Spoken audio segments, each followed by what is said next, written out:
नमस्कार दोस्तों, मैं हूं विवेक श्रीवास्तव और आपके अपने channel the only book tuber में आप सभी का स्वागत करता हूं। दोस्तों, आज आपको मुंशी प्रेमचंद जी का एक ऐसा सच बताऊंगा जिसको जानने के बाद आप भी हैरान हो जाएंगे।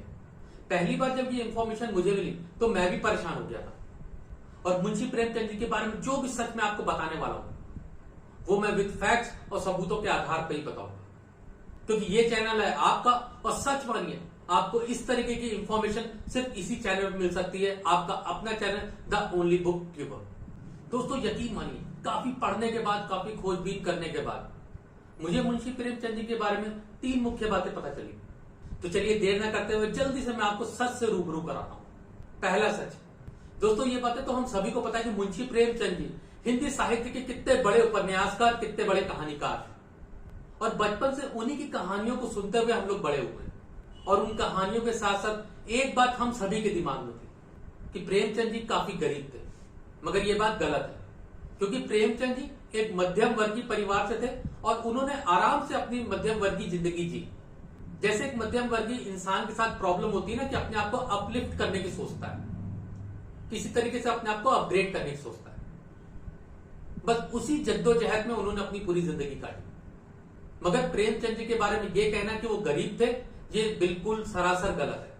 डॉक्टर कमल प्रसाद गोयनका, दिल्ली यूनिवर्सिटी के रिटायर्ड प्रोफेसर, जिन्होंने 1972 में प्रेमचंद जी के ऊपर पीएचडी की थी, उन्होंने ये बताया कि बनारस बैंक के डॉक्यूमेंट्स के अकॉर्डिंग मुंशी प्रेमचंद जी के मरने से 14 दिन पहले तक उनके अकाउंट में 4,471 रुपए थे।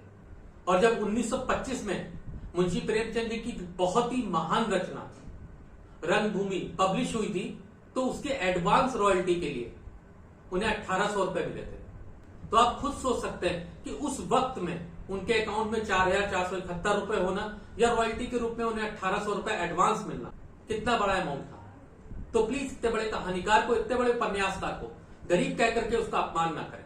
दूसरा सच, दोस्तों ये बात हम सभी जानते हैं कि मुंशी प्रेमचंद जी हिंदी जगत के, उर्दू जगत के बहुत बड़े रचनाकार, बहुत बड़े साहित्यकार, बहुत बड़े उपन्यासकार रहे हैं और हम सभी उनकी कहानियां पढ़ करके बड़े हुए हैं।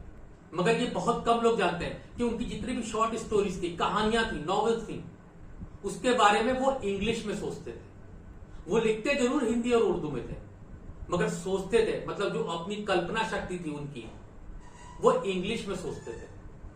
तीसरा सच, मुंशी प्रेमचंद की पहली किताब का नाम था मौकरी, MOCKERY। मौकरी का हिंदी में अर्थ होता है मजाक, और ये किताब उन्होंने अपने चाचा से प्रभावित होकर के लिखी थी, क्योंकि बचपन से ही उनके चाचा उनको किसी भी तरीके की किताबें पढ़ने से मना करते थे, उन्हें रोकते थे, उन्हें प्रताड़ित करते थे। तो आप ये भी कह सकते हैं कि अपने चाचा से चिढ़ने की वजह से उन्होंने अपनी पहली किताब लिखी जिसका नाम था मौकरी। तो ये थे मुंशी प्रेमचंद जी के बारे में 3 सच जो आज आपके सामने मैंने रखे। दोस्तों, अगर आपको मेरे एफर्ट्स, मेरी कोशिश अच्छी लगी तो जल्दी से बटन दबा करके इस चैनल को सब्सक्राइब कर ले और उसके बगल में बेल आइकन का भी बटन है, उसे भी प्रेस कर ले ताकि आपको नए नए वीडियोस का नोटिफिकेशन सबसे पहले मिल सके। दोस्तों, अब मैं आपसे मिलूंगा फ्राइडे को एक नई कहानी, एक बुक समरी के साथ। तब तक के लिए आप खुश रहें, सुरक्षित रहें, स्वस्थ रहें।